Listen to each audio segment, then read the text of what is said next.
Assalamualaikum warahmatullahi wabarakatuh. Bismillahirrahmanirrahim. Tabarakalladzi nazzalal furqana ala 'abdihi liyakuna lil 'alamin nadhira. Allahumma shalli wa sallim ala sayyidina Maulana Muhammad wa ala alihi wa sahbihi asma'in. Nama ba'du. Semua pengurus PBNU yang saya hormati, semua habaib, semua ulama yang saya hormati, wabil khusus Kiai Haji Abdul Manan, Ketua Lembaga Dakwah PBNU, yang meskipun mondoknya hanya 3 bulan ini sebetulnya problem, sehingga saya kesini ini sebetulnya tidak pernah merasa ibadah. Ini bukan dakwah, ini show dakwah. Jadi yang namanya dakwah itu ya orang-orang di kampung nggak bisa ngaji diajarin ngaji, seperti saya di Jogja, di Rembang. Kalau ini show dakwah, dan ini ada agak kesalahan karena mondoknya hanya 3 bulan. Jadi tidak bisa bedakan mana dakwah, mana show dakwah. Ini jelas show itu. Mungkin yang benar-benar dakwah yang sekarang sedang bikin masjid di pedalaman Kalimantan, pedalaman Sulawesi, atau saudara-saudara kita yang di Korea. Saya kemarin di Korea, itu dakwah betul. Kalau ini agak-agak tontonan. Ya tapi masih bagus lah melihat wajahnya habib ulama, itu ibadah. Tapi begini ya, yang jelas saya berharap sekali, saya diundang sekali ini saja, jangan diulang. Karena mencintai ulama itu baik, tapi ngatur ulama itu dosa. Ini jadi ini harus dicatat. Jadi Imam Malik itu kalau diundang tuh marah, meskipun yang undang tuh seorang raja zaman itu, Harun ar-Rasyid. Beliau minta supaya Imam Malik baca Muwatta di istana untuk anak-anaknya, padahal seorang presiden mau ngajari anak-anaknya. Imam Malik marah, masyhur itu Daud. Al ilmu yu'ta la ya'ti. Ilmu disowani, ora apa ilmu yang sowan. Di mana-mana timba itu ke sumur, apa sumur yang ketimba? Timba ke sumur. Ini agak kecelakaan. Air pam. Air pam katanya. Ini udah banyak air. Sehingga saya kata orang banyak itu di SK-kan PBNU, tapi itu tidak pernah saya pikir. Karena saya melakukan kebaikan itu sebelum dapat SK. Saya ngajar sebelum dapat SK, saya dakwah di mana-mana sebelum dapat apa? SK. SK saya langsung minallahi ta'ala, dari Allah Ta'ala. Jadi kalau PBNU niatnya ikrar bahwa orang yang sudah manfaat diangkat, itu saya terima. Tapi kalau merasa ngangkat saya, tak lawan di pengadilan itu. Karena saya sudah jadi kiai sebelum diangkat PBNU. Ya ini saksikan ya para muhibin saya. Jadi kalau SK itu ikrar, ngakui kalau Gus Bak manfaat, saya terima. Kan hanya ikrar saja, Pak. Tapi kalau merasa ngangkat dari bawah ke atas, itu tak lawan sampai apa? Pengadilan, sampai di akhirat. Tersangkanya ya yang sedang jabat sekarang itu. Tapi saya yakin enggak. Kiai Miftahul Ahyar itu orang alim, karena alumni Sidogiri dan menantunya Syekh Duki. Di antara gurunya itu pernah mbah mertua saya, karena istri saya orang Sidogiri. Beliau juga besanan sama keluarga Lasem. Saya ini Durriyah Lasem. Pak Said Akil juga orang alim, mbah-mbahnya juga orang alim. Baru kemarin nyocokkan nasab sama saya. Buyut-buyutnya beliau itu adik buyut saya, pernah cocokkan sama saya. Gus, saya sama saya tua mana? Tua saya, buyut kamu adik buyut saya, kata saya gitu. Tapi saya tetap hormat sama beliau karena ya pernah sepuh umurnya setidaknya. Jadi saya ulang lagi, ngaji seperti ini itu sebetulnya lebih ke show, pertunjukan, supaya pertunjukan ini tidak dosa. Saya isi ngaji betulan. Tapi jangan diulang. Karena biasa ngaji rutin. Saya di Jogja tafsir Jalalain sudah juz 23. Pernah khatam hikam. Sekarang Nashihul Ibad separuh. Saya ngaji di Sidogiri Itkon, di Sarang Balaghatul Quran, di Hajen Lubul Usul, tapi sarahnya yang Thariqatul Husul, sarahnya Mbah Sahal Mahfud. Jadi baru di sini ngaji bersaing sama orang yang mondok berapa? 3 bulan. Ini masalah, masalah. Nggak boleh mondok itu harus buat tulis zaman. Tapi ya tidak apa-apa, mungkin laduni ya. Jadi kalau mondok cepet itu kemungkinannya apa? Laduni. Begini, tapi saya tertarik apa yang dikatakan Kiai Haji Abdul Manan tadi, menyangkut kalimat tauhid. Saya ngaji di mana-mana bilang, kalau ngaji itu yang tahqiq itu detail. Detail itu bahasa Arabnya tahqiq. Jadi kita misalnya berpikir secara jernih, orang yang kafir 70 tahun itu pasti menjadi muslim karena melafadzkan la ilaha illallah, dan itu bi ijma'il ulama. Semua ulama mengatakan demikian. Saya ulang lagi, itu bi ijma'il ulama. Karena mansus di Quran ada ayat kulil ladzina kafaru iyantahu yughfar lahum ma qad salaf. Kalau orang yang kafir 70 tahun bisa dihilangkan kekafirannya hanya dengan kalimat la ilaha illallah Muhammadur Rasulullah, berarti kalimat ini statusnya apa? Penghilang kekafiran. Apa? Penghilang kekafiran. Lalu ada kelompok yang mengatakan gara-gara kalimat la ilaha illallah dan pegang patok nisan itu orang menjadi kafir. Ini kan jadi paradok. Lafadz yang kita statuskan sebagai penghilang kekafiran dengan lafadz yang sama orang menjadi kafir. Itu nggak ketemu nalar. Mbok nalar paling apapun tetap nggak ketemu. Kecuali tadi ya dalilnya pokoknya ngotot tadi. Itu memang kacau itu. Tapi alhamdulillah mereka insya Allah ya sadar. Kamu jangan bayangkan mereka tidak sadar terus, berarti kamu doanya jelek. Bisa saja mereka sudah ingin sadar, berhubung digojlok ini terus nggak jadi sadar. Jadi jangan-jangan salah kita karena sering gojlok sehingga yang mau sadar jadi tidak apa? Nggak sadar. Saya tadi jam 10 sampai setengah 2 masih ngajar di pondok saya ngajar tafsir, masih di Rembang sana saya. Terus saya ke Semarang, Delalah Muyassar. Ya mungkin agak-agak keramat, jadi tetap jam 3:4 saya bisa ketemu Habib Umar Hafid. Saya beberapa menit ya diskusi tentang manhaj beliau, dan kebetulan saya sering belajar kitab beliau sama alumni-alumni Darul Mustafa. Meskipun saya tidak pernah ke sana, tapi saya tahu betul mazhab beliau karena al arwah junudun apa? Mujannada. Begini, saya sering dingetikani Mbah Mun, politik tidak jelas itu bagian dari kejelasan. Ini yang perlu dicatat. Jadi politik tidak jelas itu bagian dari apa? Kejelasan. Misalnya begini, siapa yang mengira Khalid bin Walid yang sangat musuhi Rasulullah, dia panglima orang kafir ketika ngalahkan Rasulullah di perang Uhud, akhirnya Khalid bin Walid masuk apa? Islam. Begitu juga Wahsy, qatilu ahabbin nasi ila Rasulillah, pembunuh Sayyid Hamzah, akhirnya juga masuk Islam. Begitu juga Abu Sufyan, dia pemimpin besar kafir Mekah ketika perang Badar, ketika perang Khandaq, akhirnya juga Islam dan menjadi mertua Rasulullah Shallallahu Alaihi Wasallam. Dari fakta ini kemudian banyak ulama alim yang ngambil sikap itu ya coro Jawa itu anggang-anggang. Anggang-anggang itu gak tegas, tapi gak tegas dari rumusan ilmu yang detail. Saya ulang lagi, gak tegas tapi dari rumusan ilmu yang apa? Detail. Bisa saja orang yang sekarang kafir suatu saat mukmin atau muslim. Bisa saja yang sekarang sedang fasik suatu saat soleh. Bisa saja yang mondok 3 bulan Rois PB NU. Sementara yang mondok lama kadang Kiai RT. Tapi itu hanya hukum duniawi. Saya yakin yang Kiai RT ini PBNU di akhirat. Karena mondoknya lebih apa? Lama. Itu tak jamin. Saya juga berencana mimpin itu di akhirat saja, bukan di dunia. Makanya saya mohon SK itu berakhir muktamar mendatang. Karena saya sudah kiai sebelum diangkat. Makanya saya ulang-ulang, kalau pengangkatan itu niatnya ikrar, saya terima.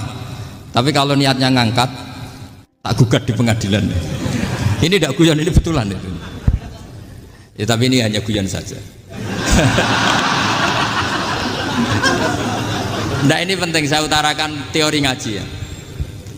Ini saya bacakan naskah asli Sayyid Umar Hafid supaya Anda dapat barokah beliau. Karena beliau selain alim allamah, muridnya Habib Salim, juga beliau pernah ngaji kutub Sayyid Abdul Qadir Segaf di Jeddah. Juga beliau sering istifadah di beberapa kiai. Ini saya baca teks Arabnya kemudian saya terjemah. Bagi yang tidak setuju pemaknanya bisa gugat, karena saya baca Arabnya. Yang nggak setuju pemaknanya bisa gugat, tapi tak jamin kalah karena saya paham betul teksnya maknanya seperti itu.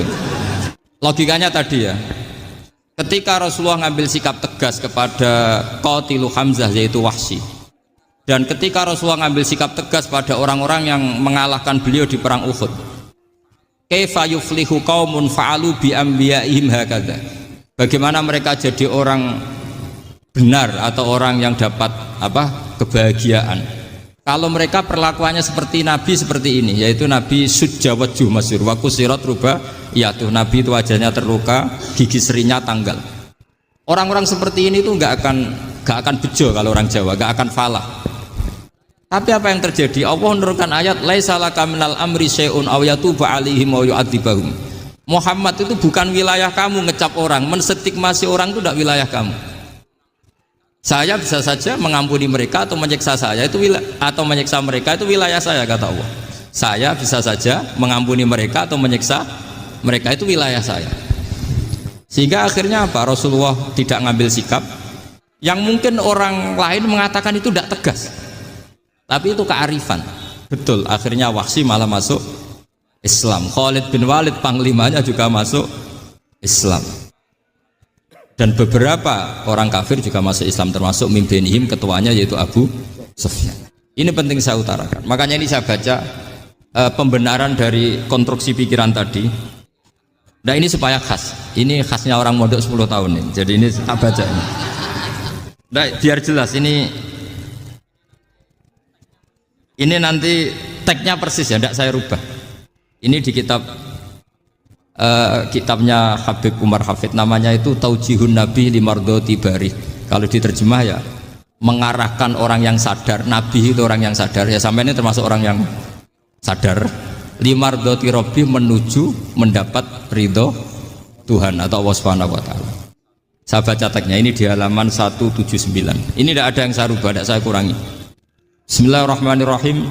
Fala buddha an nuwattina qulubana ala annana khodamatu ahli hadal qaul wa yattali'u wa min qulubina annana na'taqidu imkaniyata ayyasfa'a fi ahadina yaumal qiyamati man huwal ana kafirun yuslimu faya'lu sya'nu indal haqqi fayakunu sababan li kholasika fil qiyamah yumkinu dzalik. Jadi kita para dai, para kiai itu adalah khodamatu hadal kaun. Kita ini adalah pelayan alam raya ini yang selalu berharap alam ini akan lebih baik. Orang yang sekarang sedang kafir bisa saja nanti yang nyafaati kamu di akhirat, yaitu mereka masuk Islam lalu Islamnya lebih serius, akhirnya punya hak syafaat. Sementara kamu Islam mulai kecil tapi biasa-biasa saja seperti ini, mulai dulu ngaji terus sama Ki Abdul Manan, nggak pernah yang ngisi ngaji. Itu artinya nggak ada perkembangan. Makanya saya nggak ingin ngaji lagi karena saya ingin perkembangan Anda nanti tukang mengisi, bukan yang diisi. Kalau saya nanti ngaji lagi di sini, artinya Anda kalau tetap mendengarkan itu tidak ada perkembangan. Pantes saja semulang Gus Bahak sampean sing ngaji.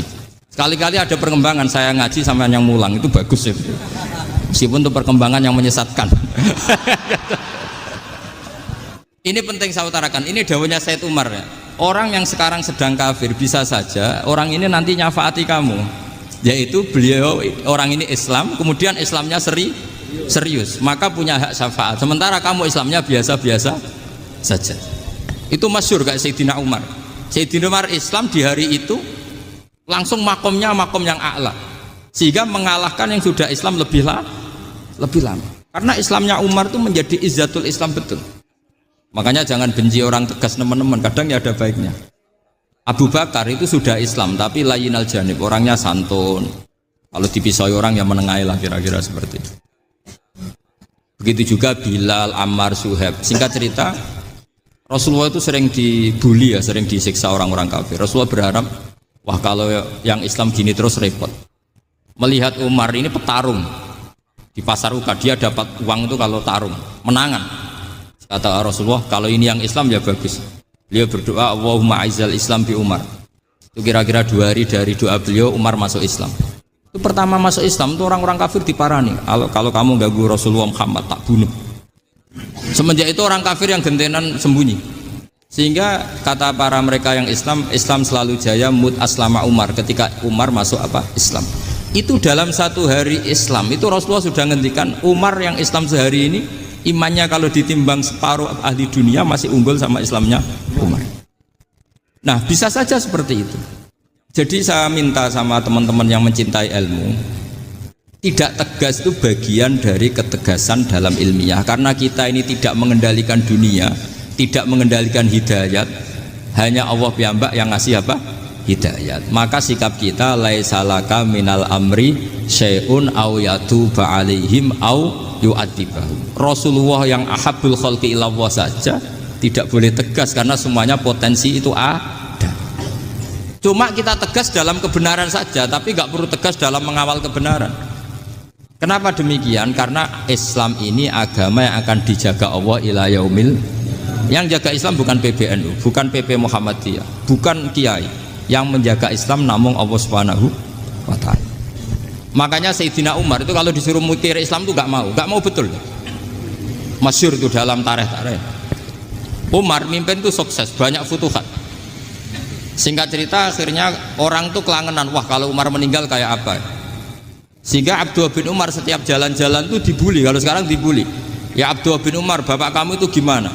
Sudah sepuh mau meninggal kok tidak suksesi. Kalau saja ada orang penggembala kemudian meninggalkan kambingnya di hutan, kamu anggap orang yang mudoyik enggak, menyanyiakan kambing itu enggak? Ya iya, kata Abdullah bin Umar. Apalagi amru hadil umat ini mau ditinggal gelanggang, nanti suatu saat Umar meninggal. Mbok yo suksesi supaya jelas. Logika itu diaturkan ke Umar radhiyallahu anhu, ke Sayyidina Umar. Pertama Umar agak tertarik dengan logika itu. Lama-lama beliau marah. Tidak jadi. Saya tetap tidak akan istikhlaf, tidak akan suksesi. Dan saya tidak akan mikir Islam, katanya. Islam akan diurus oleh Allah Subhanahu. Terus beliau ngendikan, Islam ini jalan ketika ditinggal Abu Bakar. Bahkan ketika ditinggal ahabbul khalqi ilallah akramul khalqi indallah, yaitu Rasulullah Muhammad sallallahu alaihi wasallam. Coba Islam dulu dipimpin Abdul Qadir ketua wali, dipimpin Wali Songo, dipimpin orang top-top. Sekarang dipimpin mondok 3 bulan jalan. Karena Islam yang ngatur Allah Subhanahu wa ta'ala. Jadi ini penting. Loh coba ustadz tuh banyak yang nggak bisa ngaji loh. Tapi ya laku ya nggak masalah. Loh saya kemarin di Korea seminggu. Itu TKI jadi khotib, ada yang jadi mufti, ada yang jadi suriah. Itu ada yang di sana jadi suriah, pulang ke kampung angon kambing lagi. Loh itu teman saya kenal. Iya suriah Korea tapi. Artinya gini, bahkan masjid semua yang di Korea itu didirikan oleh TKI dan TKW. Mereka digerakkan Allah untuk mikir agama, karena agama ini milik Allah. TKI saja mikir. Makanya ini penting, yo dakwah tapi tauhidnya sing kenceng, jangan dakwah kenceng tauhidnya kendor. Itu bahaya betul. Saya ulang lagi ya, ini dawuh Habib Umar. Jadi kata beliau, fala budda an wattina kulubana. Kita harus yakin seyakin-yakinnya bahwa semua kemungkinan itu mungkin. Makanya masyhur dalam tarikh ketika kafir Quraisy mau disiksa oleh para malaikat karena mereka sering menyakiti Nabi, kata Nabi gimana? Jangan. Saya berharap kalau bapaknya tidak mukmin, suatu saat anaknya mukmin. Masyhur dalam tarikh. Musuh Nabi besar siapa? Walid bin Mughirah. Punya anak Khalid bin Walid. Abu Lahab punya anak Darrah, itu mukminah yang baik. Abu Jahal punya anak Ikrimah, itu mukmin yang baik. Di Indonesia lebih hebat lagi. Bapaknya ra iso maca Quran, anaknya hafid. Bapaknya utun ra tamat SD, anaknya jadi dekan. Di Indonesia banyak orang nggak siapa-siapa, anaknya jadi presiden, anaknya jadi menteri. Artinya jangan karena bapaknya kafir kamu nganggep anak turunnya pasti selalu kafir. Teori itu sudah salah zaman Rasulullah. Yaitu Walid akhirnya punya anak Khalid, Abu Lahab punya anak Darrah. Terus siapa? Abu Jahal punya anak siapa? Ini penting saya utarakan karena dakwah kalau terlalu semangat, nanti kalau menghilangkan tauhid bahaya. Tetap innal huda. Uni Soviet kayak apa? Mengkooptasi negara-negara sekelilingnya sampai jadi Zuni. Tapi apa yang terjadi? Uni Soviet yang runtuh, persemakmurannya semua rata-rata jadi negara apa? Islam, kayak Uzbek, kayak Ceknya, kayak apa-apa. Karena agama ini diurus Allah. Sehingga kalau dalam, tapi kamu ngitmai agama nggak apa-apa. Makanya istilahnya Habib Umar, khodamah itu pelayan, nggak apa-apa. Kita ngitmai agama itu nggak apa-apa. Dengan ngitmai terus mikir nggak apa-apa. Tapi jangan mikir yang merasa kalau kita mati, wah nanti agama ini kukut karena saya mati. Kamu itu siapa? Agama Islam ini tidak pernah dipasrahkan kamu, diurus oleh Allah Subhanahu wa ta'ala sendiri.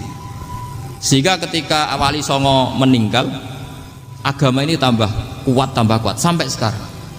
Kecil saya itu kalau pengajian susahnya bukan main, harus izin sana sini. Sekarang setiap pengajian polseknya datang, polresnya datang. Nggak ada intel, nggak ada apa. Padahal kiai dulu sama kiai sekarang itu kira-kira alim mana? Raden kiai dulu. Mbah Hasyim Asy'ari itu ngarang kitab sampai dibaca di Yaman. Saya sering baca juga kitab beliau, Risalatu Ahli Sunnah wal Jamaah. Kiai sekarang mau terjemah aja kadang salah memahami. Tapi ya Islam tetap jalan karena Islam ini dikawal, dijaga oleh Allah Subhanahu wa Ta'ala. Maka kalau dalam cerita tarikh sirahnya Ibnu Ishaq itu, tauhid itu penting. Beliau cerita begini. Sayyid Abdullah itu namanya Abdullah bin Abdul Muthalib.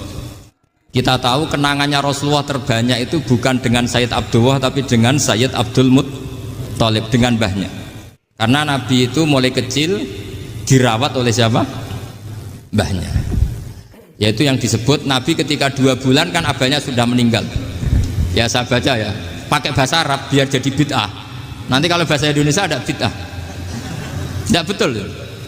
Diba atau berjanji sebenarnya itu kitab sejarah, berhubung dibaca bahasa Arab terus kayak mantra. Terus yang belakang mau nyenggai soleh aleh, sehingga kubu sebelah bilang tuh khurafat dan bid'ah. Coba diterjemah ini, coba nanti saya baca bahasa Arab. Walamma tamma min hamli syahroni ala masyuril aqwalil marwiyatu fiya bil madinati abuhu Abdullah wa kana qad istaza bi akhwalihi bani adi minat taifatin najariyah wa makatha syahron saqiman yu'anu nasukmahu wasakwa. Terus di pojok sana bilang sholli alaihi, pasti kubu sebelah yang liwat, wah itu khurafat bid'ah karena dianggap mantra. Padahal artinya coba sampean baca bahasa Indonesia, ketika hamil Rasulullah umur 2 bulan, abahnya meninggal di kota Abwa. Kota Abwa adalah kota keluarga besar ibunya Sayyid Abdullah. Kebetulan pas ke sana beliau sakit sampai 1 bulan dirawat. Bid'ahnya di mana kalau diterjemah? Wong itu kitab tarikh. Makanya saya nggak tahu yang membid'ah-bid'ahkan tiba itu karena tadi. Tapi sampean juga ikut salah karena nyenggai sholawatan tok itu. Jadi makanya saya bilang tadi kalau bahasa Arab bid'ah, kalau sudah terjemah bid'ah karena kelihatan kalau itu hanya kitab tarikh. Loh, coba bid'ahnya di mana? Wa ba'du fa'aqulu wa Muhammad bin Abdullah bin Abdul Muthalib bin Hasyim. Itu kalau diterjemahkan, kamu harus tahu siapa nama Muhammad. Muhammad punya abah siapa? Rasulullah Muhammad Abdullah. Punya abah siapa? Abdul Mut. Punya abah siapa? Hasyim. Coba baca gitu di kubu sebelah. Oh iya gitu. Berhubung kok baca bahasa Arab. Wa ba'du fa'aqulu wa Muhammad bin Abdullah bin Abdul Muthalib. Jadi itu hanya salah baca saja. Maksudnya salah yang ngukumi, bukan salah yang baca, salah yang apa? Ngukumi. Sayyid Abdullah ini orang yang tauhidnya sangat kuat. Sayyid Abdul Muthalib lebih kuat lagi. Saya cerita sedikit betapa pentingnya tauhid. Ketika pasukan Abraha bawa pasukan gajah mau menyerang apa? Ka'bah.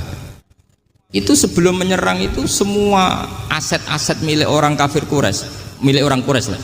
Itu ditawan, diambil, termasuk milik Sayyid Abdul Muthalib, milik Abdul Muthalib. Terus ketika mau masuk Ka'bah, mau masuk Mekah, kata Abraha, man sayyidu hadal wadi, siapa yang kamu tuakan, yang kamu pertuan di sini? Oh, Abdul Muthalib. Abdul Muthalib itu dipanggil, itu auranya luar biasa. Abraha yang di tempat perkemahannya itu harus duduk di atas karena dia raja, itu duduk di atas gak berani.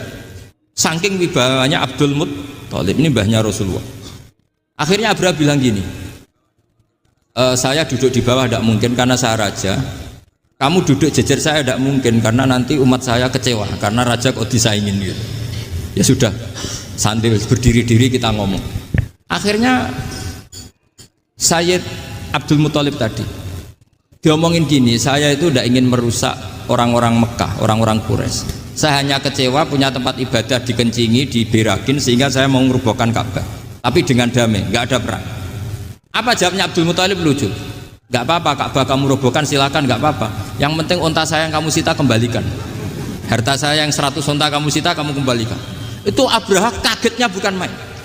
Kaget karena kamu itu pemimpin apa? Tadi saya hormat kamu karena kamu tak anggap orang hebat. Hadhil Ka'bah dinu abaika, ini Ka'bah itu agama kamu. Pas saya hancurkan kok kamu tenang-tenang saja. Padahal pas mau saya hancurkan kamu tenang-tenang saja, malah tanya unta kamu itu gimana? Apa jawabnya Abdul Muthalib? Inna lihadzal baiti rabban hamahu. Sebab Ka'bah itu ada yang punya dan pasti akan melindungi Ka'bah. Tapi kalau unta itu milik saya, ini urusan saya, ini unta. Jadi inna lihadzal baiti rabban hamahu itu tidak milik saya, itu ada yang punya. Ya sudah, biar yang punya aja yang jaga, itu tidak urusan saya. Akhirnya unta dikembalikan, aman deh, untung double. Terus akhirnya dia ke Ka'bah, fa'akhudha bi halaqatil bab, karena dulu apa itu halaqatil bab, karena dulu itu yang dipakai apa itu pegangan itu bentuknya apa, bulat, makanya diistilahkan halaqah apa, bulat. Kalau sekarang halaqah ilmiah itu seminar. Tidak. Halaqah itu buruhi lain lagi. Ya. Pegang terus bilang gini, kata Abdul Muthalib, ya Allah, Ka'bah ini mau dihancurkan oleh Abraha. Ka'bah ini milik kamu. Saya mau ke gunung, mau melihat apa yang kau lakukan terhadap orang yang mau merusak Ka'bah. Terus Abdul Muthalib bilang ke umatnya, wa ya qaumi, ayo kita ke gunung melihat ma fa'ala rabbuna, apa yang akan dilakukan Tuhan kita terhadap orang yang mau menghancurkan Ka'bah. Jadi santai saja, santai. Terus Abdul Muthalib naik gunung sama orang-orang Quraisy. Abraha datang mau merusak Ka'bah, terus terjadi alam taro kaifa fa'ala rabbuka bi ashabil fil. Itu melihat, dan betul Ka'bah dijaga Allah. Islam juga gitu. Ketika Islam dikooptasi Uni Soviet, semua ulama, semua wali perasaannya hanya nunggu kehancuran Uni Soviet, karena pasti agama ini dijaga Allah. Saya setiap sholat, setiap munajat, ketika baca Rabbana lakal hamdu bil samawati wa mil'ul ardi. Dulu saya iskal itu janggal. Ya Allah, engkau zat yang layak dipuji, yang pujian itu memenuhi langit dan bumi. Pikiran saya kalau bumi ateis itu mujinya kayak apa? Tapi masya Allah, ketika saya datang di Korea, bumi ateis, ternyata di sana banyak masjid, banyak tasbih, bahkan ada sakduna di sana. Karena Allah sudah ngendikan lakal hamdu mil'us samawati wa mil'ul ardi. Dan sekarang nyata, semua bumi ateis, bumi apa saja, ada tasbihnya, ada tahmidnya. Makanya sadaqallahul adzim ketika ngendikan sanurihim ayatina fil afaq walladzi arsala rasulahu bil huda dinil haqqi liyuzhirahu 'alad dini kulli. Makanya saya mohon sekali bahwa agama ini harus kamu khidmah, tapi enggak boleh kamu pikir, atau dibaliklah, khidmah maka memikir. Tapi tidak usah GR bahwa agama ini diserahkan sampean. Saya juga gak ridho. Agama kok diurus orang-orang kayak gini, kayak apa nasibnya? Jadi ini penting, karena rata-rata kiai alim itu tidak jelas. Terus oleh orang-orang yang nggak pernah ngaji itu, wah ini nggak jelas, nggak tegas. Islam itu harus tegas. Maksudnya tegas itu kayak apa? Tegas itu di wilayah kita. Kalau istri kamu mau diperkosa orang itu boleh tegas, itu wilayah kamu. Tapi kalau hidayat itu wilayahnya Allah Subhanahu wa Ta'ala, kita tidak pernah tahu. Bahkan yang sudah Islam saja, nyuwun sewu, itu nggak ada jaminan mati husnul khotimah. Kita tahu dalam sejarah Sa'labah itu dapat gelar hamamatul masjid, merpatinya masjid. Tapi kita tahu akhirnya Sa'labah itu apa? Su'ul khotimah. Sampai dalam Islam selalu diajarkan ya muqallibal qulub tsabbit qalbi ala din. Jadi kalau kita sendiri saja masih ingin selalu husnul khotimah, agak ada ruang untuk mudah menvonis orang lain. Makanya saya salut sekali ketika Habib Umar menulis kita semua ini mengkhidmati hadal kaun, dan selalu berharap bisa saja suatu saat orang yang sedang kafir bisa saja suatu saat muslim. Nah soal kalau yang sama yang harbi menyerang kita ya tarung. Artinya kalau yang merangi kita ya kita wajib perang, kalau enggak ya habis kita. Seperti kita lakukan ketika diserang Belanda. Tapi ketika mereka musta'man, dhimmi, mu'ahad, orang-orang kafir yang mau berdamai dengan kita ya kita damai. Sebagaimana yang dilakukan Rasulullah SAW ketika berdamai dengan kafir Quraisy yang dipimpin Suhail bin Amr. Masyhur itu dalam tarikh. Singkat cerita kan Sayyidina Ali ini pernah konflik sama orang Khawarij. Kata Sayyidina Ali, ya sudahlah, namanya kita musuhan, kita tidak usah ketemu, pakai mediator, kata Sayyidina Ali. Kata orang Khawarij, ini apa-apaan kok butuh mediator? Nggak ada Qur'annya, ada hadisnya. Kira-kira kalau Pak Sayyidina Ali orang Jawa, nggak ada apa tidak tahu. Walhasil Sayyidina Ali akhirnya baca ayat wa in khiftum shiqaqa bainihima fab'atsu hakaman min ahli wa hakaman min ahliya. Jika suami istri tengah konflik, maka yang keluarga suami kirim mediator, yang keluarga perempuan juga kirim. Terus kata Sayyidina Ali, wa amru ummati Muhammad a'dhamu min amri rajulin wa imra'atin. Kalau suami istri saja ketika konflik butuh mediator, apalagi ini kelompok besar pasti lebih butuh mediator. Akhirnya lalu mediatornya siapa? Kata Sayyidina Ali, ya siapa saja yang penting baik. Ditunjuk seseorang, diprotes sama orang Khawarij, ini orang nggak kredibel. Oh, terus Sayyidina Ali marah-marah. Rasulullah itu pernah berdamai dengan orang, bahkan orang itu kafir, yaitu Sulhul Hudaybiyah. Nabi itu berdamai dengan orang yang bernama Suhail bin Amr ketika itu kafir. Makanya ini menunjukkan bahwa musolahah ma'al kufar itu boleh demi kelangsungan bernegara, berbangsa. Kamu tidak usah meragukan reputasi NU. Ketika dulu kafirnya kafir harbi zaman Belanda, ya Mbah Hasim fatwa apa? Jihad. Jadi jangan kira tidak tegas, kita tegas sekali. Justru kita yang punya masa lalu tegas. Tapi kepada siapa dan dalam konteks apa? Paham ya? Terus ini penting sekali untuk dijernihkan. Ini saya baca berikutnya nanti, tidak supaya tahqiq. Saya syukur sekali, saya tadi sekaligus minta ijazah sama Habib Umar, dan memang saya ngaji ini lama sama teman-teman alumni Yaman, cuma belum pernah ketemu mu'alifnya. Tadi saya ketemu minta ijazah itu, dan beliau senang sekali, bahkan sempat bikin tulisan di kitab saya ini. Sama tidak perlu baca, karena kalau bisa ya biasa, kalau tidak bisa malu ya sudah, tidak usah baca sudah. Terus ini kata beliau, ini masih saya teruskan. Nahnu min hadhil intilaqah naktasibu thabatana wa quwwata yaqinina wa illa fa fil ardi mu'aridun wa muntaqidun wa mukhalifun min akhyarin wa asrarin sholihin wa fasikin muslimin wa kuffar. Kalau kamu punya satu metode ilmiah, metode dakwah, kamu harus siap, karena pasti ada yang menentang. Yang menentang itu ya mulai orang soleh, tidak soleh, orang macam-macam. Jadi kalau sudah punya manhaj, memang dari awal harus siap apa? Ditentang. Jadi misalnya PBNU punya kebijakan apa, ya sudah siap saja dibully. Itu pasti itu, karena nggak ada manusia semua suka, semua benci. Kata beliau, anta in kunta fi syakkin min hadzal maslak wal manhaj fattabi man syi'ta wasaha angka ghaniyah wa in kunta ala yaqinin annahu al-huda wa mirasun nubuwah wa annahu haqiqatu tarjamatil ahdi ma'rab fala tata'athar min kalami ahadin yakunu mangkana. Jadi intinya kita mengawal Islam secara rahmatanil alamin itu justru kita berharap menjadi simpatik dan menjadikan mereka menjadi nopo Islam. Jangan ketika simpatik dianggap gak tegas. Saya masih ingat betul dawe Mbah Mun, hak sekseni, kata beliau. Saya masih ingat kalimatnya, sekseni akurat tegas itu berdasar ayat laisalaka minal amri syai'un aw yatuba alaihim aw yu'adzibahum. Karena potensi sosial itu bisa rubah.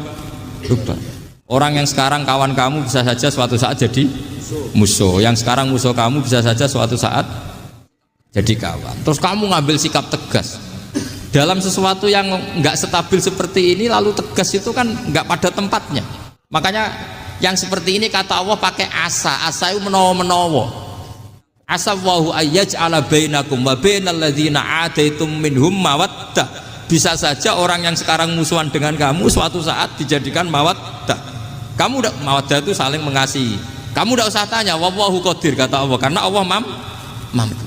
Jadi dalam hukum-hukum sosial Allah seringnya bilang apa? Asa.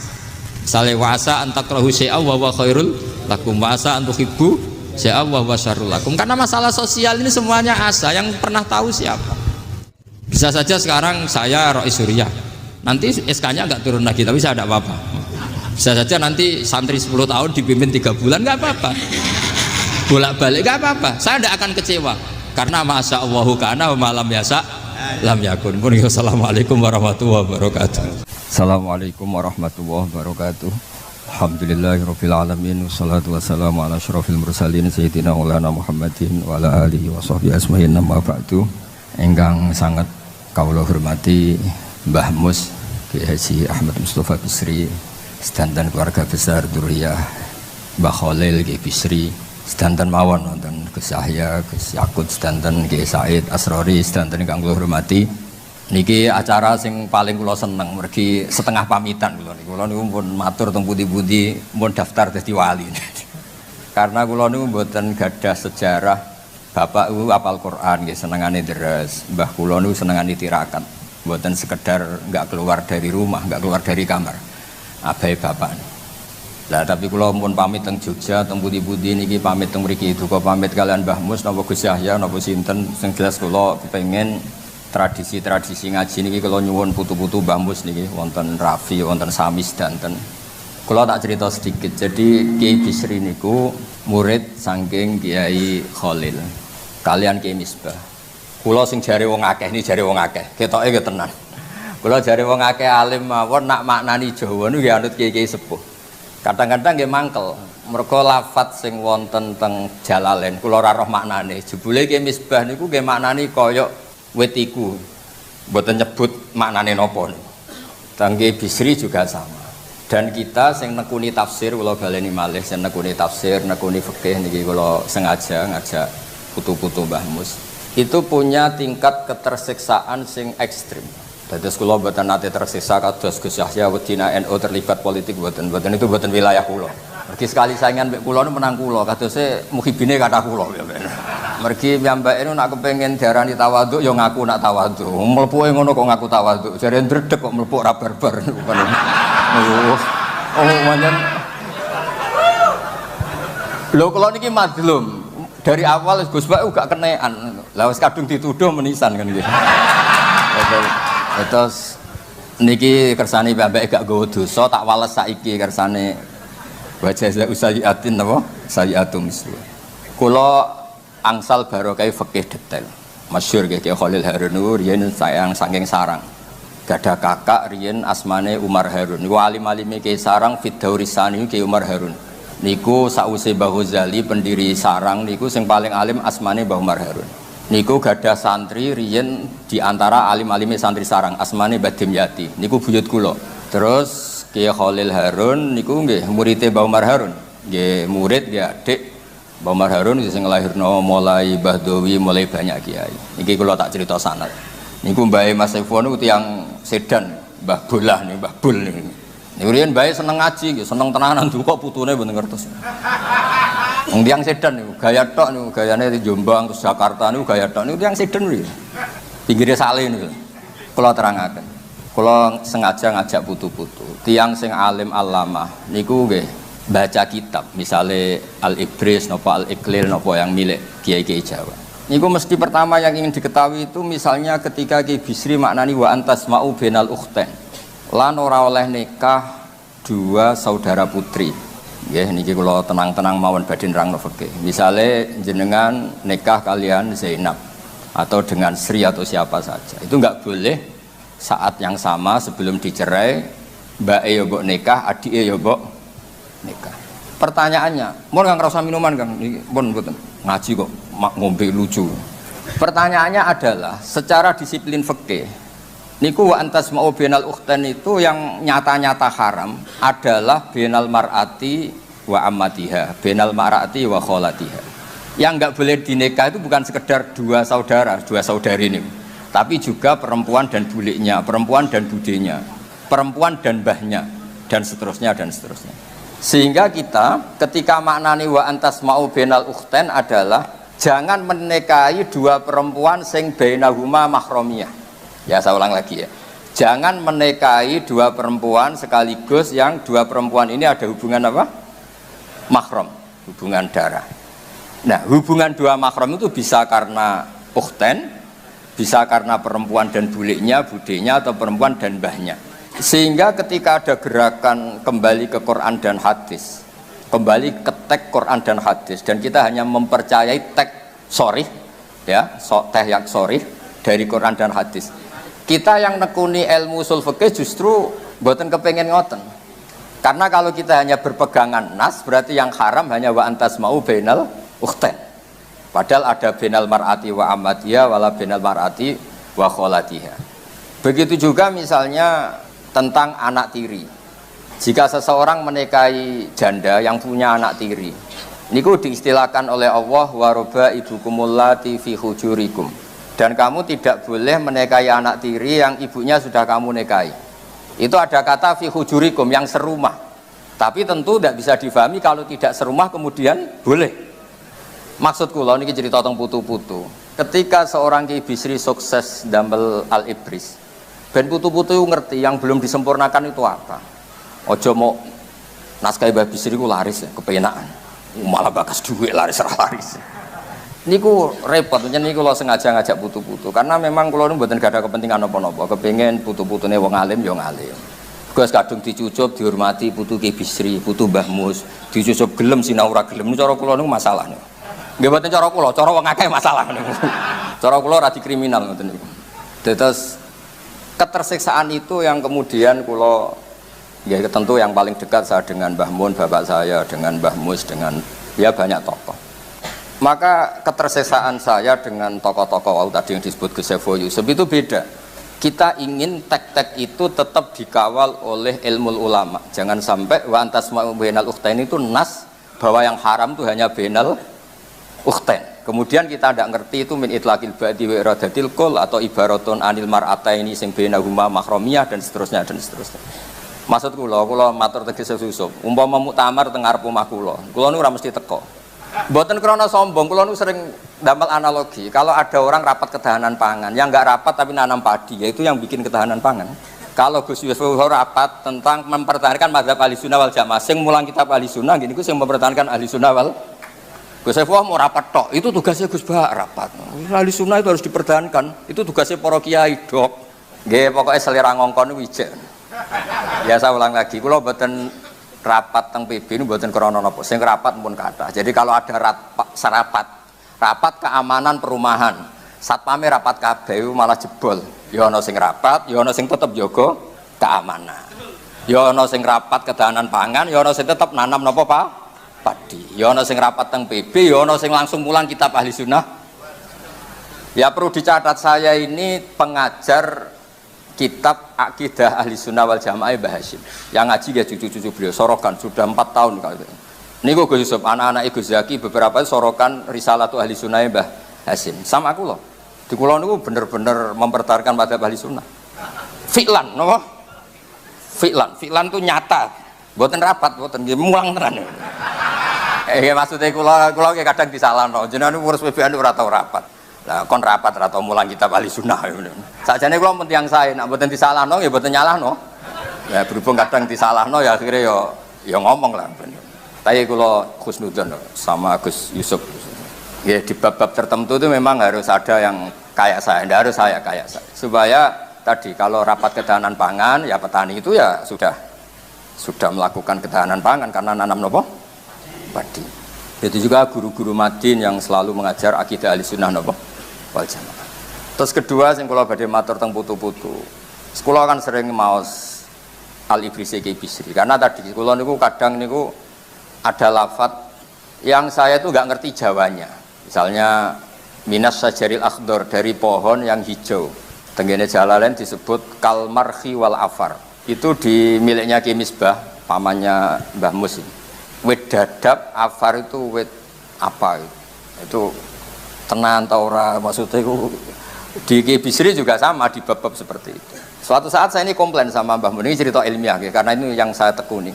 Kiai napa tenan makna-makna niku dawuh Mbah Mun niku pokoke sementing kiai ku ora goblok gak ana lafadz ya ana maknane. Terus beliau cerita, haudat iku omah sing ning dhuwure unta. Iku kiai Jawa iso maknani haudat sekedhuk, padahal ning Jawa ora ana unta ya ora ana omah dhuwure unta, wong untane ora ana. Tapi ana maknane. Watini nggih ngoten. Watini iku lan wit elo. Digoleki wit elo ya ora ana. Bareng saiki era global, pohon tin, buah tin itu ngerti. Terus saiki wong gak muni elo, ya tin nonton pohon. Tapi dhisik zaman wong roh tin sono maknane lan wit elo.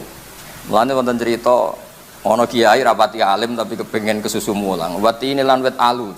Muridnya protes, "Iki kula gak ada makna niku elo." Lah iya jeng wit alu kena nggo wit elo iku kena nggo alu. Mergo kadung isin. Nah itu uniknya Ki Jawa, barangnya ra ono iku ana maknane. Mulane kula nu anggere ana makna niku iki tenan ta ora, misale dijajal tenan wit dadap niku dijajal tenan koyok praktek minas sajaril akhdar, digosok-gosok napa tenan jadi api napa mboten.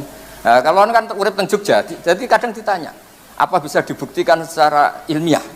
Wah, ya repot. Terus niki cerita tentang putu-putu kersane Al-Ibris niku tidak hanya dibahas manfaatnya larise, tapi coba disempurnakan oleh cucu-cucu karena lafadz yang ada di Quran itu namanya nas. Nas itu harus dianalisis dengan ilmu usul fikih. Kalau ndak habis kita. Nas itu ada dua. Ada disebutnya itu linafsi ghairihi. Memang disebut untuk menafikan yang lain.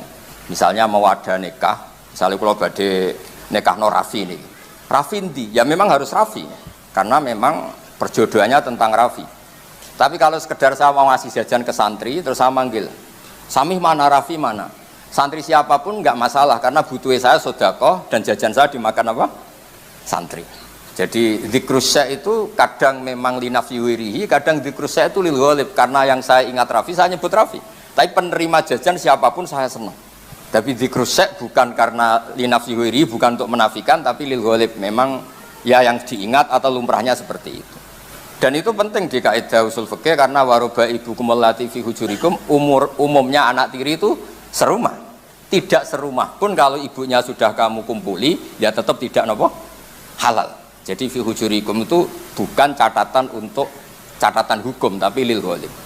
Maksud saya cerita tentang putu-putu niku umpama tenan aku nerjemah atau gawe makna gandul Quran. Yang seperti ini mau saya apakan? Karena harus ada penjelasan fikih konstruksi hukumnya, kelengkapan konstruksi apa? Hukum. Terus yang ketiga, kalau berkali-kali ini cerita tentang putu-putu. Kiai Bisri nak manani dhamir sa'an iku kul huwallahu ahad yo ngeten. Kul ngucap sira Muhammad dawuh sira Muhammad. Huwa utahe sing mbok takokno. Huwa utahe sing mbok takokno iku ngene, Allahu ahad. Itu sudah sedikit revolusi karena dulu kiai-kiai itu kalau maknani huwa itu kelakuan. Suwe-suwe kelakuan itu negatif. Oh, kelakuan ngono itu negatif. Tapi dulu dhamir sa'an Faklam mongko ngerti sira andang sak temene kelakuan. Kelakuane sapa kan. Jadi mboten ben putu-putune ngerti, nek aku luwih rombahe timbang dekne. Ben belajar maksudnya. Ya mantu-mantu barang ngono maksudnya. Ini penting kersane ngerti lah. Nah ilmu itu ada konstruksinya, ada tamhidnya. Mun kula mboten malah cerita barokah-barokah ngaji wong alim barokah mboten. Yang mendesak itu hukum. Saya ulang lagi yang mendesak itu hukum. Angger sampean percaya hukumnya Allah nggih barokah. Aja diwalik. Ngaji atau paham ngerti kiai barokah toko barokah ngantuk rokokan gak jelas. Pokoknya cara kula mboten setuju ngoten. Inna fi dzalika la dzikra liman kana lahu qalbun aw alqasama wa huwa syahid. Akhirnya niki cerita Ki Bisri. Al-Ibris itu menjelaskan wong-wong kafir teko ning Kanjeng Nabi Muhammad sallallahu alaihi wasallam terus ngomong, "Mat pangeranku 300 widak. Pangeranku iku akeh. Iku wae ora iso nyelesekno masalah. Kowe jarimu pangerane siji iku jenenge sapa?" Jare pangeranmu siji ku jenenge sapa?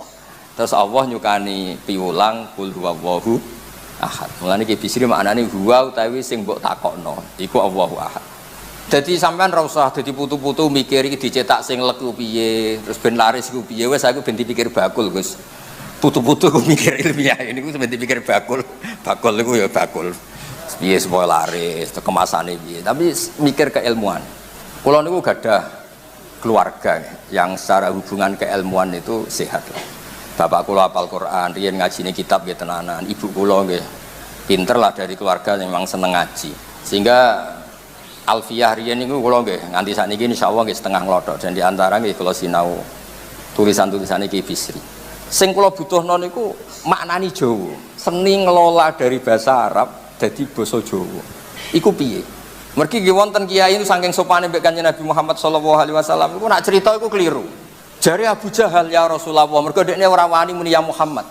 Akhire kiai-kiai sing realistis kados kula ya Abu Jahal cek sopane nyeluk Kanjeng Nabi ya Rasulullah. Mergo nak nyeluk ya Rasulullah ora wis Islam. Lah kiai iki sopan mbek Kanjeng Nabi dadi muni Abu Jahal kondo karo Kanjeng Nabi ya Rasul. Ya ora mungkin to Abu Jahal ya muni ya Muhammad, masa Abu Jahal muni ya Rasulullah. Itu juga agak gampang ngelola ketika beliau cerita Syiakul Kalam, piye Abu Jahal ngomong ning Kanjeng Nabi. Wahai Muhammad, he Muhammad. Ojo pepeh kowe sopan terus mbok critakno he Rasulullah karena ini sing ngomong Abu Jahal. Mergo riyen wonten santri sorokan, wa qala syaitanu lamma qudiyal amru wa qala lan dawuh sapa syaitanu setan. Gurune takok, lho setan kok dawuh Quran Pak niki Quran. Ya akhirnya terus keterusan ana wong jenenge dolin mergo ana ning Quran. Kula nu nate dhe kanca, bapak niku gak ada kanca. Hak iki lho hak wong iki jenenge Dolin. Tak takoki, lha jenenge kok Dolin. Bapak kula nu seneng Quran, Quran wonten Dolin terus anake dijenengno Dolin. Jadi monggo lah kula kepengin anak putu saking Ki Bisri niku khol-khol niki memperingatkan keilmuane Ki Bisri. Sing kaya kula barang wis wae pensiun terus nak saged ya ampun diundang malih. Nak kula pengen sowan Mbah Mus hormat nggih mriki mawon hormat. Bukan karena nopo, kula nate digojlok bapak. Nggih bapak kula nak lucu banget. Tiange seneng guyon. Hak nak ana kiai ngimami masjid terus wis tuwek iku jenenge apa? Nggih istiqomah. Ambek mau digenti ya. Ambek mau digenti jadi. Mus watuk maca ora jelas. Tapi malah akeh alumni pondok nganggur, mergarane kiai nganti sepuh mau digenti. Gak ono regenerasi. Malah jadi bapak, iku mbok istiqomah mbok mau digenti jadi. Dari kula niku umum-umumno, kula niku digenti nggih alhamdulillah nggih seneng, mboten dingin. Tapi jelas niku kula siap lah anak cucu-cucu Ki Bisri ngaos kula. Ibris mboten usah ngaji jalan. Akan saya tunjukkan bahwa pilihan-pilihan di Al Ibris itu sesuai marojek yang wonten teng Sawi napa teng Futuhat Ilahiyah napa teng beberapa nafahat. Nah, beberapa marojek. Karena begini, ini terakhir. Kula cerita ilmiah, saya tidak akan cerita yang lain. Kata-kata, ya kata-kata apapun. Kata Mbah Mus kan sastrawan, kata-kata apapun.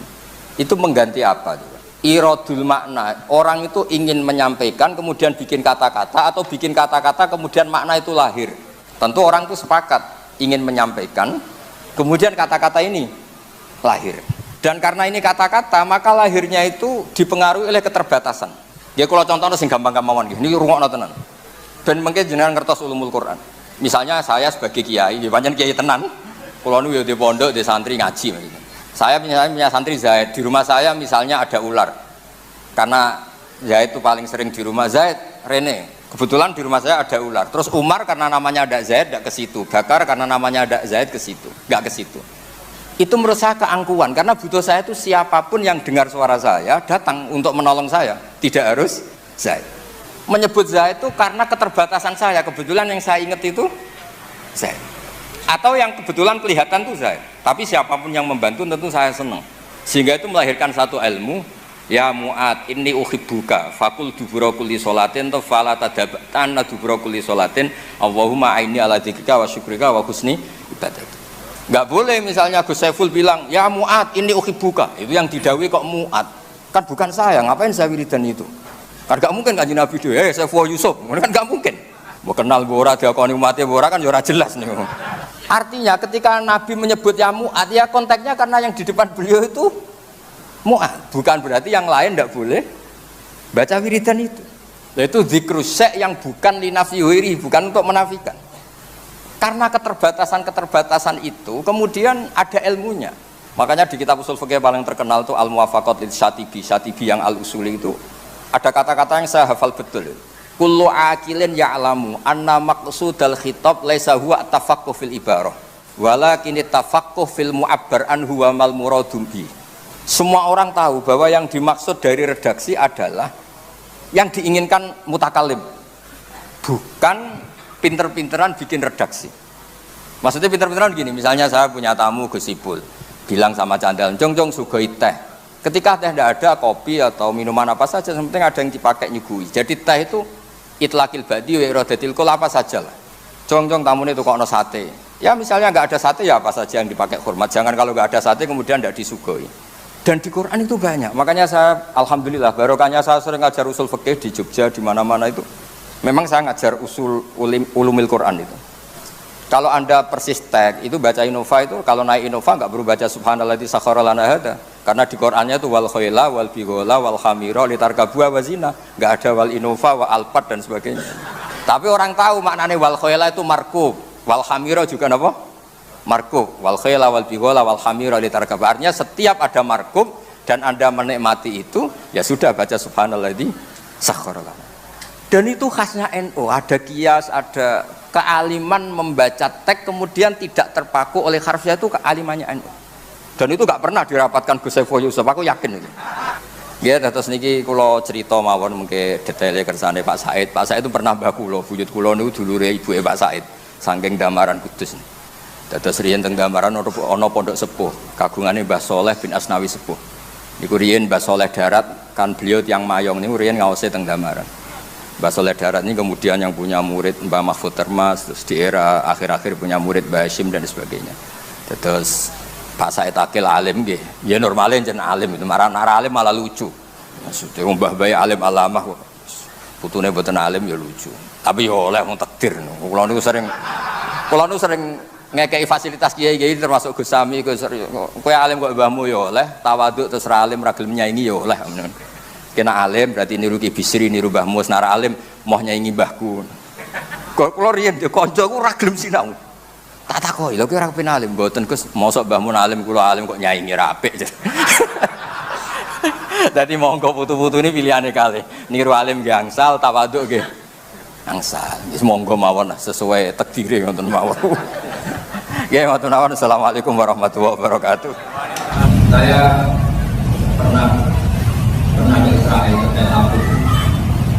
Itu orang-orang Turki karena tahu orang Yahudi suka uang. Itu bikin hotel-hotel di Tel Aviv, di dekat Masjid Aqsa juga di Hebron di Tel Aviv. Kata tokoh-tokoh Turki tak tanya, orang Israel itu suka duit Bapak. Kalau bukannya uang saya investasi hotel. Dan barokahnya itu ada karyawan muslim. Akhirnya ada komunitas muslim yang niatnya untuk menjaga masjid apa?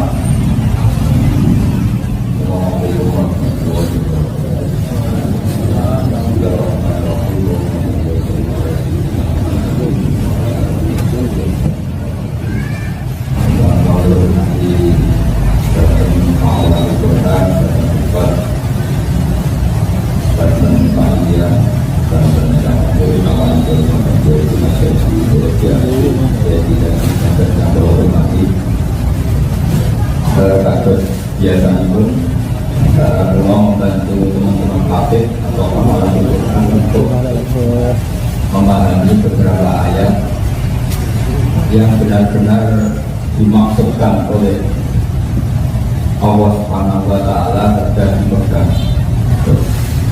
Kali ini kita berceritakan tentang pentingnya jaga semangat kompetisi. Dalam hal mungkin semangat pertarungan, tapi kalau terjemah semangat kompetisi. Dulu para sahabat karena perang tentu ada yang tangannya hilang, ada yang kakinya hilang, yang hilang kena luka. Tidak cerita mereka mengadu ke Rasulullah SAW. Ya Rasulullah, gara-gara kita perang kena luka, karena kita putus beberapa jasad saya terluka oleh pedang oleh panah. Tapi apa yang terjadi justru Allah itu tidak mengapresiasi dalam bahasa sekarang, tidak mengindahkan keluhan itu. Malah orang-orang soleh itu diperbandingkan yang fasik. Ketika Allah Subhanahu wa Ta'ala yang tersumur pun patut masalah apa itu. Nak perang luka, wong kafir ya luka. Ibu wae kafir wani, itu iman kawan. Jadi makanya ini ayat paling sering. Jadi kalau sampean mau dari itu kan kira-kira sampai ngomong ya ngiling sing ngomong bejangan dan rawuh diaji dari itu itu kitab paling takut. Kalau sampean nyai takut dari kafir takut ke salam nempel masjid edan paling mungkin itu tidak mungkin muncul dari salam nempel itu pengedar narkoba itu namanya nyawa. Kadang ditembak polisi, kadang ditembak antar bandar narkoba karena persaingan pengedaran narkoba. Itu saja berani. Demi kebatilan mereka berani. Masa sampai demi barang kah, mau kurang tamu lalu itu sangat-sangat terpakai. Ini mesti bisa teman. Orang berumah Somalia, berkati rai, asal polisi, uang tuh. Itu kalau pengedaran narkoba. Pengedaran narkoba bagi orang bohong kadang dirugi. Potongan ini ini penting saya utarakan supaya jadi orang soleh tidak ada. Sebagian ayat dijelaskan lebih ekstrim. Intahu tak lamu nama anda ya lamu nama tak lamu. Itu dari Madi Alimah bilang dan bukan pakai ain. Jika kamu dalam berjuang menemukan kesakitan, Alimah mana kesakitan, maka orang-orang juga mengalami kesakitan dan itu mereka tidak tahu. Dan Allah patah guna Allah malaya kamu punya nilai lebih, yaitu berharap pada Allah Subhanahu wa Ta'ala. Betul yang nakal itu susah. Jadi kiai kadang nggak kemarin tapi jadi OT kadang nggak kemarin. Kalau ini koma kadang, kan jadi kiai nggak kemarin langsung tutup terus. Pengiran itu nambah dua orang soleh dibanding orang pasek itu yang ini. Baik Allah buat yang soleh dibanding yang orang. Ini tuh ayatnya ini buat. Intakumu ta'lamuna fa innahum ya'lamuna kama ta'lamun. Terus kalian punya kelebihan lapar tuna min Allah malah yarju. Sementara kamu dengan kesalahan ini punya harapan yang luar biasa dari Allah Subhanahu wa taala. Kita dengan hafal Quran berharap menjadi alim. Kita dengan soleh berharap menjadi alim. Mereka tidak punya harapan apa, itu saja berani menaruhkan nyawa. Gampangnya malingnya kalau dikasih orang-orang tidak tahu. Gue jadi kiai kadang orang di rumah tidur itu pas jadi kiamat orang pakai yang hujannya karena sesuatu orang muda tapi kalau orang kalau semua kalau ada sesuatu itu datang untuk mengenang orang salah tapi ini satu ilmu yang luar biasa. Jadi saya akhir-akhir ini sudah ada 5 tahun terakhir belajar semacam kitab Galapon tapi sebenarnya bukan Galapon kita makalah-makalahnya di binaan. Saya tertarik sekali ketika beliau menunjukkan fakut anakum inasirtum ghorodon rumah yang dapat menang kalimat fakut anakum inasirtum ghorodon rumah tujau nawala tasur. Jadi beliau menunjukkan sebelum orang soleh adalah orang yang jadi objek mereka yang tidak soleh. Harusnya orang soleh itu menjadi subjek atau subjek pelaku sejarah, bukan dibalik menjadi objek. Kalau ternyata jadi sasaran tembak. Misalnya gini contoh paling gampang. Indonesia itu kan mayoritas muslim, berarti kebutuhan saja dan banyak. Dosen juga menunggu Cina untuk produksi saja. Dan tapi alhamdulillah orang dekat pikiran ini pikir itu kan lucu kan, kita mayoritas muslim dan berkebutuhan saja. Terus oleh mereka dianggap ini pasar yang prospek. Kemudian mereka bikin apa? Sajadah. Mereka kaya karena jual sajadah. Kita jadi objek pasar mereka. Itu belum sekali. Begitu juga misalnya tren umat Islam akhir-akhir ini terakhir umroh. Sementara di Euro kadang non-muslim karena punya pembiayaan yang bagus. Sementara yang pembiayaan Islam bersorak, kadang-kadang berlibaran, berangkat umroh. Itu belum sekali. Ketika orang soleh atau orang yang ingin soleh tidak kesampaian, ini jadi objek. Makanya saya berharap ini betul saya sering rebutan sama orang-orang soleh. Kita sekarang mayoritas itu NU, jika mayoritas dari Sunnah. Ini harus jadi kekuatan besar untuk mengawal pada Sunnah. Jangan sebaliknya, karena Indonesia banyak yang miskin, kemudian mereka dikasih beasiswa untuk sekolah-sekolahan, dan nanti adanya tidak Sunnah. Jadi intinya saya pesan atas izin Ali, kalau jadilah kamu pelaku perbaikan. Pelaku itu subjek itu alfa itu muhtar pelaku, bukan objek.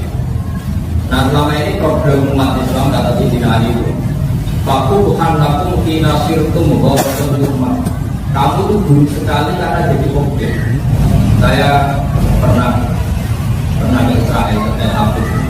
Itu orang-orang Turki karena tahu orang Turki suka uang. Itu bikin hotel-hotel di Tel Aviv, di Mesir atau juga di Tel Aviv. Kata tokoh-tokoh Turki tak tanya, orang Israel itu suka duit kok. Kalau sukanya uang, saya investasi hotel. Dan barokahnya itu ada karyawan muslim. Akhirnya ada komunitas muslim yang niatnya untuk menjaga masjid Allah. Ketika saya tanya kenapa demikian, sama karena di Mekah banyak orang haji, kemudian di Hilton yang milik orang Kristen di Amerika bikin hotel Hilton di Mekah, kemudian itu juga prospek. Jikanya begini ya, kalau Hilton dan Hyatt bisa bikin pasar di Mekah kota Islam, ada miliknya non Muslim, kenapa kita tidak kompetisi bikin hotel di Tel Aviv yang milik apa ya Bu?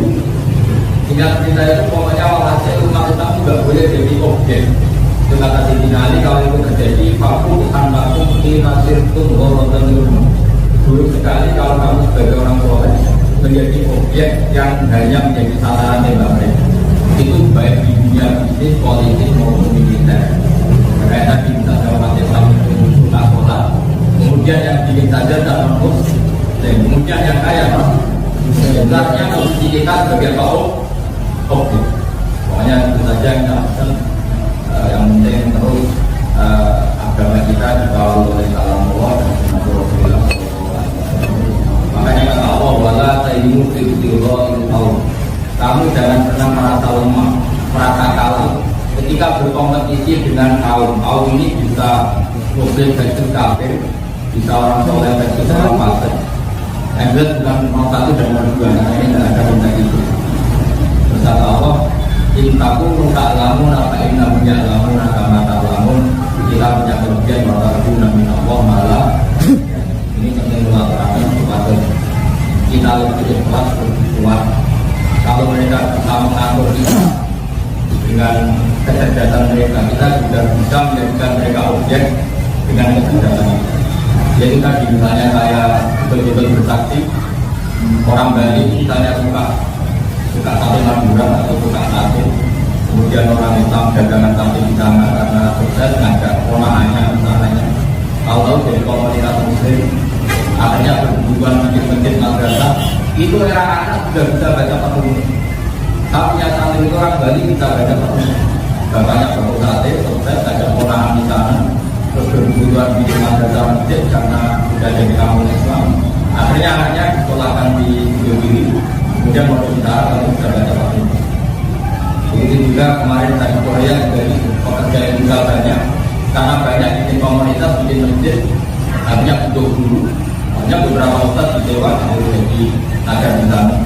Kemarin juga banyak kita pulang artinya negara ateis pun bisa jadi objek perjuangan asal kita sebagai subjek pelaku.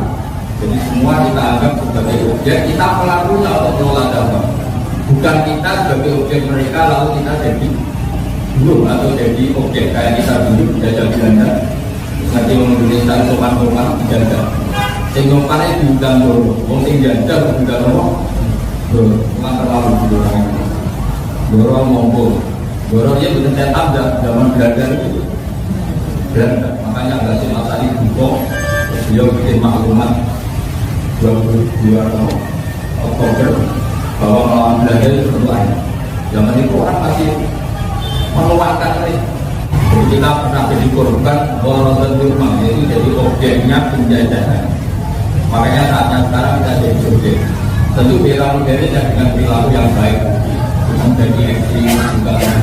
Tapi intinya si binari itu menurut sekali kata beliau, Fakub anakum di nasirutum korodon di rumah. Dulu sekali kalau tak bersama dari objek gerakan mereka. Itu saja yang saya sampaikan benar-benar menjadi simbol apa akan menawarkan simbol benar-benar simbol apa benar-benar kita harus tertanam di mana saja kan. Maka sampai salah sama TKI yang kita ulang di Hongkong bikin masjid, sama di sini malah konflik sama Eropa. Sudah yang berbagai apa ya Eropa yang besar itu selalu parah biasa ya pernah keluarga nanti berlanjut atau baik juga nanti ya bisa tapi ya dari ini sifat dari alaman ekodo bisa ekodonya nggak apa artinya kalau itu terdiri nggak apa kata Allah intas dan ibu gagal di kawasan pembawa anu tapi anu nomor jadi gede sama orang itu pasti macaran bunuh. Itu kalau nggak sampai bunuh merasani tahun insya Allah juga merasani itu dihilangkan. Jadi kalau kata Allah, jika kalian sukses menghilangkan dosa besar, meninggalkan dosa besar, tahu yang kecil-kecil itu gimana? Makanya kalau benci sama orang itu kadar tertinggi dihilangkan, insya Allah yang kecil-kecil itu gimana? Akan juga cinta dan ibu gagal di rumah pembawa anu, mutafir angkum. Jika kamu sukses meninggalkan dosa-dosa besar yang kalian dilarang, insya Allah mengambil angkum saya. Jadi ini penting kita utarakan. Akhirnya kemudian Assalamualaikum warahmatullahi wabarakatuh. Waalaikumsalam warahmatullahi wabarakatuh. Oke, baiklah teman-teman semua, sedulur-sedulur ngaji Nahdlatul Ulama, itulah reaksi ngaji kita bersama dengan Kiai Haji Bahaudin Nur Salim atau Gus Baha. Yang mana Gus Baha di sini ada seburuk-buruknya PBNU adalah yang dikendalikan atau dimanfaatkan untuk politik. Nah, ngaji Gus Baha kali ini kita bisa mencatatkan beberapa kesimpulan yang kita ambil di antaranya, yaitu Satu pesan kepada teman-teman tahfidz agar berpedoman terhadap beberapa ayat Al-Quran yang harus dimaknai dengan pengalaman. Yang kedua, pentingnya menjaga semangat kompetisi, semangat bertarung, fastabiqul khairat. 3. Allah membandingkan pengorbanan muslim yang berjihad dengan pengorbanan orang yang zalim atau kafir yang berkorbannya itu demi duniawi. Lalu semangat muslim dalam kebaikan harus lebih berani dibandingkan orang fasik melakukan kebatilan. Sebagai contoh, bandar narkoba saja berani mempertaruhkan nyawa demi hal yang batil supaya menjadi orang soleh itu tidak cemen. Kemudian jika kamu berjuang untuk menemukan kesakitan atau pedihnya perjuangan, maka orang lain juga mengalami kesakitan dalam perjuangannya pula, sama-sama merasakan kesakitan dalam perjuangan. Perbedaannya, kamu punya niat untuk kebaikan sedangkan orang fasik punya niat kefasikan. Mereka yang tidak punya harapan mendapatkan ridho Allah atau bahkan terang-terangan menentang Allah, itu saja masih berani mempertaruhkan nyawa mereka. Kamu yang punya harapan diridhoi Allah tidak punya atau tidak boleh kalah menjalankan perintah Allah tersebut. Harusnya orang soleh itu menjadi subjek pelaku yang mengendalikan tatanan dunia, jangan melulu menjadi objek dari orang fasik atau orang kafir. Termasuk dalam mengendalikan perekonomian masyarakat, kita jangan hanya jadi konsumen tapi harus jadi produsen. Kemudian Indonesia kebanyakan muslim yang ahli sunnah wal jamaah, dalam hal ini adalah Nahdlatul Ulama dan Muhammadiyah. Maka jangan mau NU hanya dijadikan sebagai objek politik saja. NU harus menjadi pelaku pengambil kebijakan pemerintah di Indonesia. Jangan jadi objek yang mendulang suara dari partai saja, tapi juga harus menjadi pelaku penentu pemerintahan Indonesia. Sebagai contoh seperti Gus Dur yang menjadi Presiden Republik Indonesia. Gus Bah pernah ke Israel, tepatnya di Tel Aviv. Di sana orang-orang Turki, Presiden Erdogan berinvestasi di perhotelan dekat Masjidil Aqsa, sehingga barokahnya pada para pegawai hotel yang muslim atau pegawai hotel orang muslim menjadikan keramaian komunitas muslim dalam upaya menjaga Masjidil Aqsa atau Palestina. Orang Islam itu tidak boleh jadi objek pasaran atau sasaran tembak di bidang ekonomi, politik maupun militer. Buruk sekali jika hanya jadi objek. Mereka orang-orang muslim harus menjadi subjek pengendali.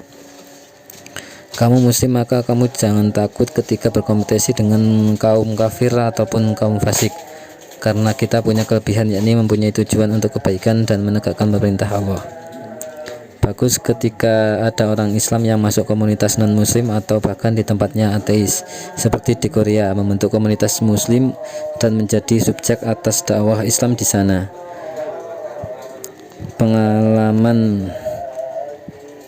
Pengamalan dulu di Indonesia saat dijajah Belanda maupun Jepang, Indonesia hanya jadi objek penjajahan saja. Makanya Kiai Haji Hasyim Asy'ari pada tanggal 22 Oktober resolusi jihad Hari Santri Nasional memfatwakan bahwa jihad melawan penjajah bagi orang NU maupun muslim Indonesia hukumnya fardhu ain. Kemudian jika kalian menghilangkan kadar tertinggi suatu kebatilan atau dosa besar, maka dosa-dosa kecil yang kadarnya ada di bawah itu akan dimakfu. Gus Bah pentingnya menjaga amal keilmuan masyayikh waliullah. Reaction ngaji adalah video reaction ngaji kita bersama dengan Gus Bah ataupun Kiai Haji Bahuddin Nur Salim. Ini dalam acara peringatan Maulid Nabi Muhammad SAW ataupun juga haul masyayikh pondok pesantren Rodotu Tolibin Ponpes Gus Mustafa Bisri di Leteh, Rembang, Jawa Tengah 2023. Dalam video reaction ngaji bersama Gus Bah kali ini ada beberapa kesimpulan yang bisa kita catat. 1. Pentingnya menjaga berkeilmuan bagi dzurriyyah waliullah ulama leluhur. 2. Pentingnya memahami tafsir Al-Quran untuk kaidah ilmu fikih. Dalam tafsir, jika hanya berdasarkan teks saja akan menjadi kacau untuk kepentingan kaidah ilmu fikih. Ahli fikih ingin tafsir Al-Quran harus bisa ditafsirkan, tidak saklek hanya tekstual saja, harus dikawal oleh ahlinya yaitu para ulama. Kemudian alasan Gus Bah, seorang pengurus Islam PBNU, tidak pernah rapat, yaitu dengan kiasan jika semua satpam ikut rapat pengamanan lingkungan maka berpotensi keamanannya malah terancam. Begitu juga jika seorang pengurus atau kiai ikut rapat PBNU dalam membahas bagaimana menjaga Ahlus Sunnah wal Jamaah tanpa ada yang mendengar Ahlus Sunnah wal Jamaah secara langsung atau secara nyata, maka itu juga menjadi ancaman bagi Ahlus Sunnah itu sendiri. Nas Al-Quran harus dianalisis menggunakan kaidah usul fikih, karena fikih adalah hukum nyata berperilaku atau beramal. Kaidah usul fikih menjadikan nasal Al-Quran sebagai konstruksi hukum fikih. Apakah Gus Baha sudah akan pensiun? Dengan kiasan imam masjid yang sudah sepuh tetap menjadi imam sholat, apakah itu karena istiqomah atau karena egois tidak mau diganti? Nah, kealiman membaca teks tidak terpaku pada arti secara harfiah, dan seperti ini adalah keistimewaan NU dengan adanya kias dan ijma sebagai dasar hukum setelah Al-Quran dan hadis. Inilah bukti nyata pengawalan ulama terhadap usul fikih. Gus Baha berpesan kepada seluruh anak cucu, khususnya untuk yang mempunyai nasab orang alim, agar menjaga kealiman dan tradisi keilmuan yang ada, serta menyempurnakan keilmuan terdahulu.